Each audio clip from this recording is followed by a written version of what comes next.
was this. Good morning. And good morning to those of you out in virtual space. Hi, Ron. I remember our conversation in San Diego.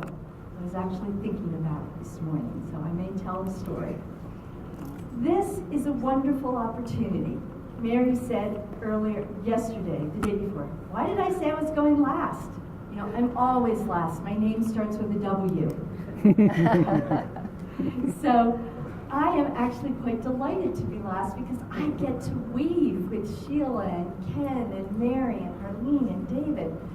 And so there are some things that I want to say. And the first is, as you know me now, I live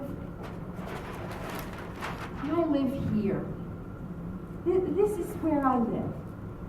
With this premise that we are all connected. That's a starting point for me. That we are all there. And that, in fact, I had this wonderful conversation with John Reisman over dinner last night that I'll tell you a little more about, but about mysticism and how we see that in relation to social constructionism. And so I woke up and I went, oh, I finally know what God is. God is a co-creative process. God isn't a man up there somewhere with a long beard, and we're all part of that. So this is where I live now. But I want to come over here to that funny guy and start a little bit with my journey.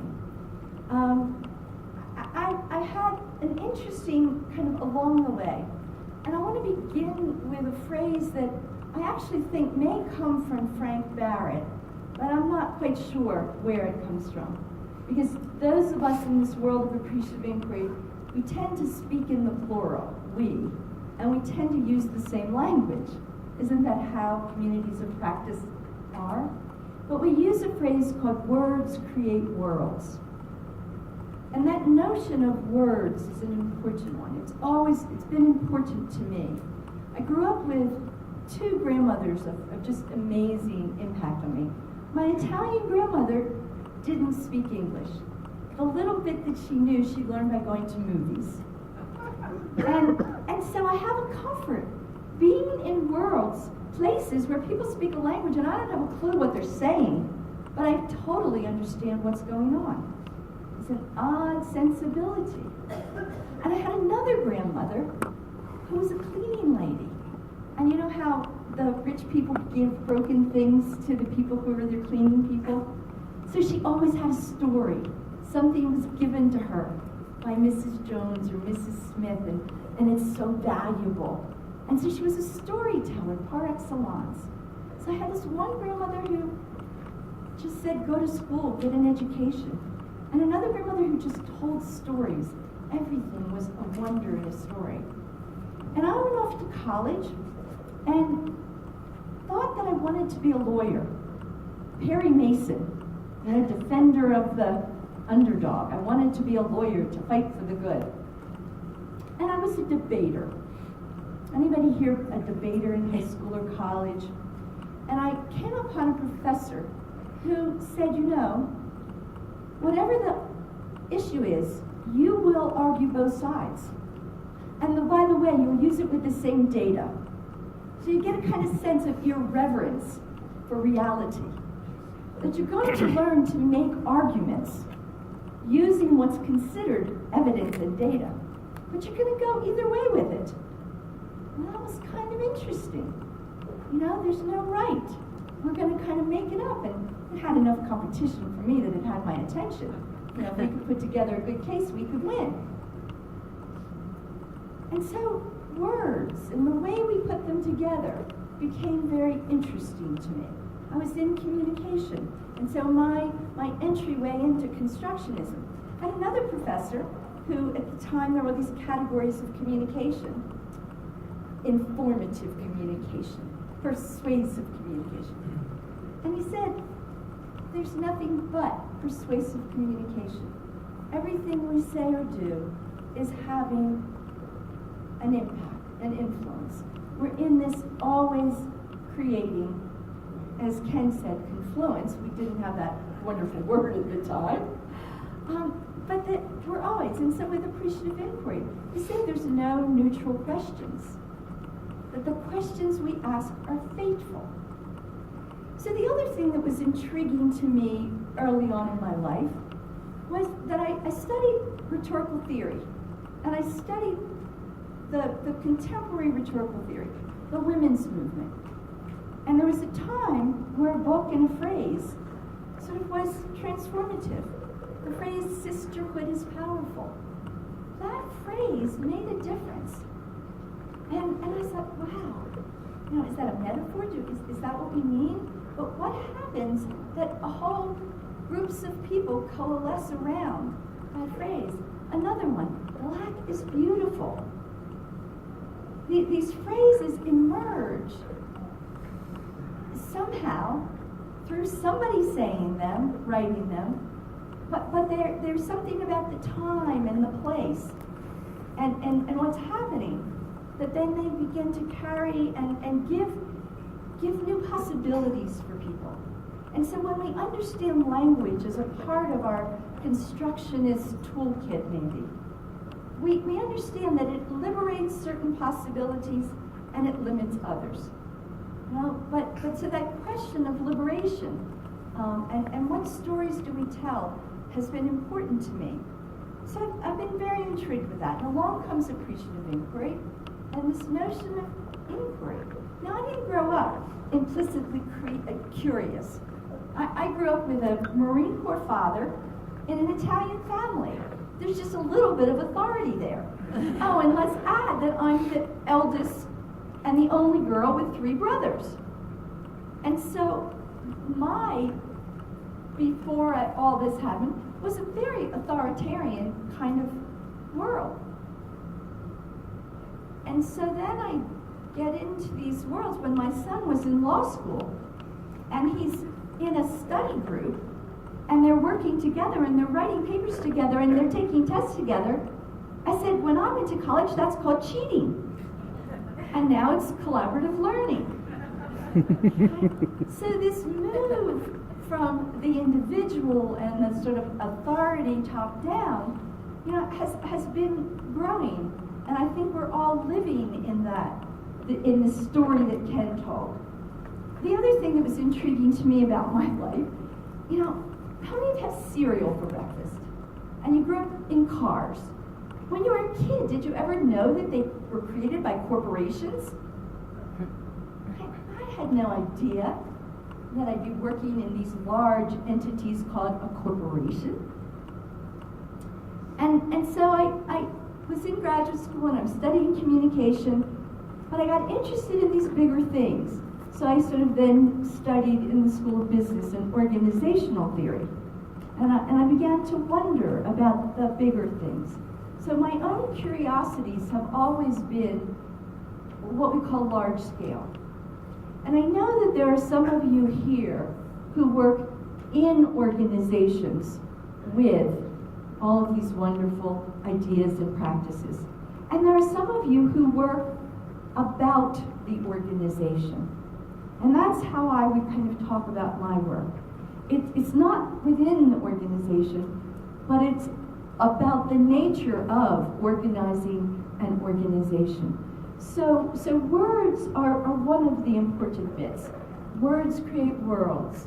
The questions we ask are fateful. But then we come along to this other notion of wholeness. And I want to kind of look at Sheila's picture.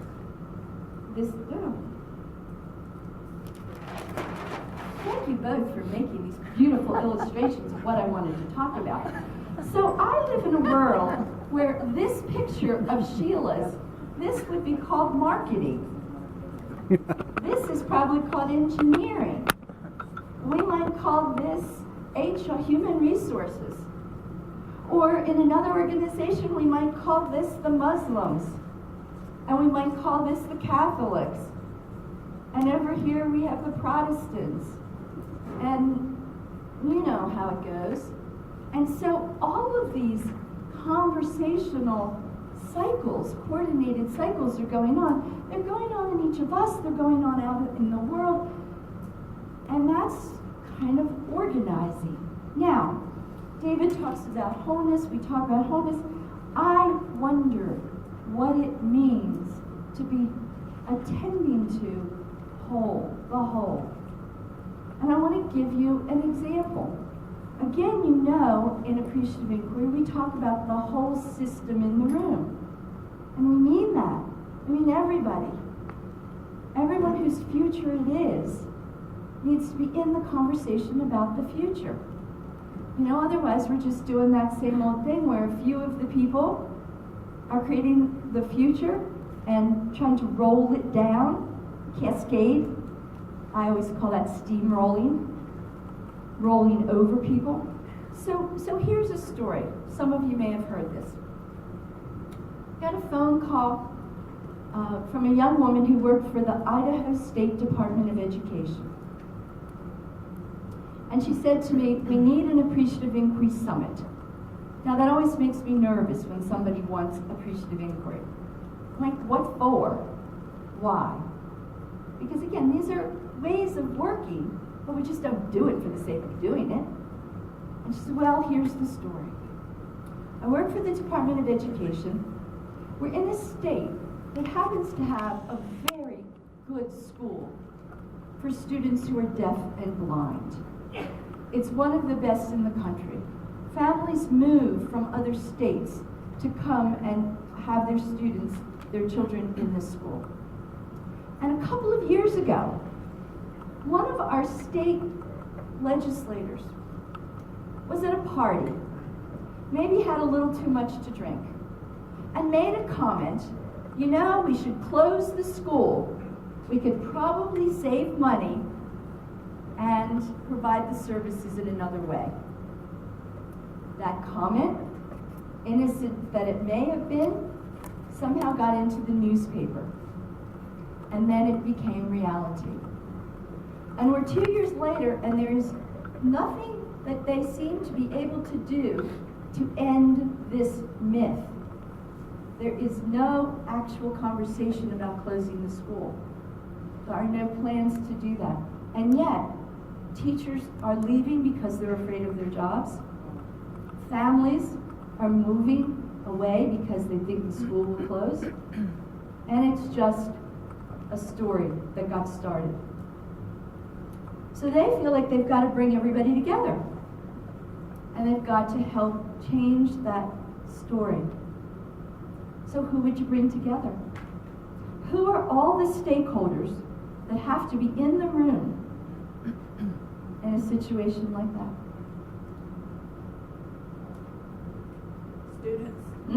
Students. The students who are deaf, the students who are blind. That, by the way, means you probably need some seeing eye dogs in the room too. Okay, we did that. Who else? Parents of both. Graduates of the school who are deaf and blind. Let's talk about the state legislature, the governor's office, the Department of Education, the business people, the teachers at the school, the administrators of the school, and by the way, the public. The advocacy groups, the ones who thought they were doing good work and the ones who thought the school wasn't doing enough. Now imagine, we planned for about 250 people, a room a bit larger than this. I had a place where I could stand because I had to wear a certain microphone that had appropriate sensibilities for people. When we planned breaks, we had to plan breaks for where the seeing eye dogs would have their break. It was phenomenal. Flip charts at every table, along with Braille recorders at every table. We had people who do sign language at every table, 2 of them, because I learned you can do sign for about 20 minutes and then you have to trade off. And we had to have this open to the public because it was a state government funded service. So we thought we might have 250 people, but on that day anyone could come. So there we are. And everyone is thinking, what is this about? If we made the conversation about the school, what would we be doing? We'd set up that dichotomy. should it, shouldn't. And there's not room for creative conversation. And so when we talk about appreciative inquiry, we talk about starting topic. And so it was a summit on educational services for students who are deaf and blind. And the school was one part of that. And so when I talk about whole, that's what I mean. Bringing all of the people into one coordinated conversation that allows them together to come out with a result, a set of understandings. In this case, a consensual decision to keep the school, and a set of recommendations that then went to the State Department of Education for approval and onto the state legislature for budgeting. And so understanding that we can do these practices very large scale, right? But they are designed, and that's where David and I think, have a very strong common stance. We don't just say, okay, let's start a conversation in a room with 200 people and see where it goes. It's designed for a purpose. And it's designed because there's a content that we want people to engage in with all of their creativity. But it's also designed so that people can have a one-to-one presence and feel at ease themselves. Then they move into a small conversation in which then there's a kind of meaning-making in a smaller whole, and then there's a voice of the plenary. And so appreciative inquiry is not just about the questions we ask, it's about a kind of structure of conversation that allows us to move kind of from, we come in all with different views, we get to share those views, and yet we go out feeling as if we have done something together. So that sense of wholeness is very important. Dawn already gave me my 5-minute signal, so I have to go really fast for my next two things. The third piece for me is this question of ways of knowing. And I am delighted. We have language. Mary and Ken have brought this performance thing to us.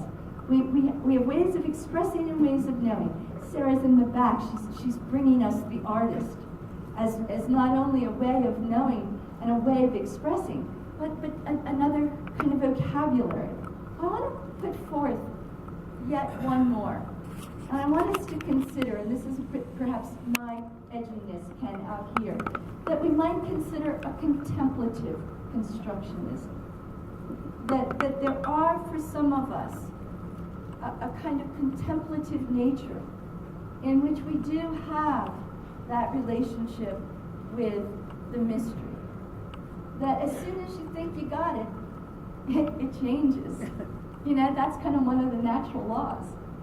And so there are many in here, whether we're Buddhists, we're shamanic, we're deeply Catholic, who have contemplative practices.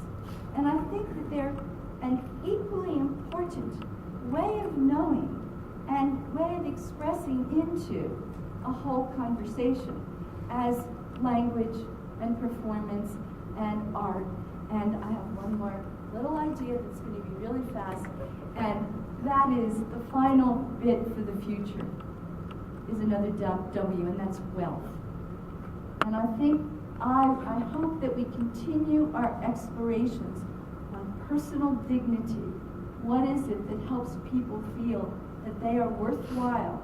Because yes, we may have somehow or another taken ourself out of the story of meaning making, but we are all people. And there's this sort of need to feel worthy. And I think our economic systems are intimately related to that. So if there's anyone who's curious in doing PhD studies on how we socially construct currency and economies, I would love to work with you, because I think that's a cutting edge. And so with that, I say namaste and thank you.